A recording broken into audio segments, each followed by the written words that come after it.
দেখা গেছে কেন এই লোকটার কথা এত মানুষ শুনছে কেন, এত জনপ্রিয় কেন, তার আশেপাশে সবাই ঘোরাঘুরি করতে থাকে, কি বলে লোকটি, কেন উনি এত জনপ্রিয়?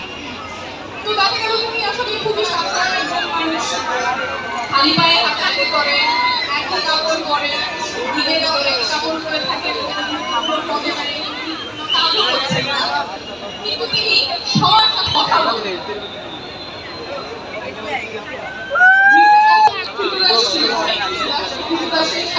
কথা বলেন, ক্রীতদাসের মালিক আছে তাদের সাথে কথা বলেন, যারা ধনী তাদের সাথে কথা বলেন, যারা দরিদ্র তাদের সাথে কথা বলছেন, যারা বয়সের বৃদ্ধ, তারপর যারা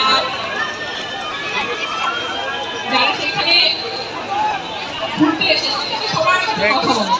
তিনি মানুষ কথা মুখের মতো শোনে, উনি আসলে কথা বলে প্রশ্ন করতেন।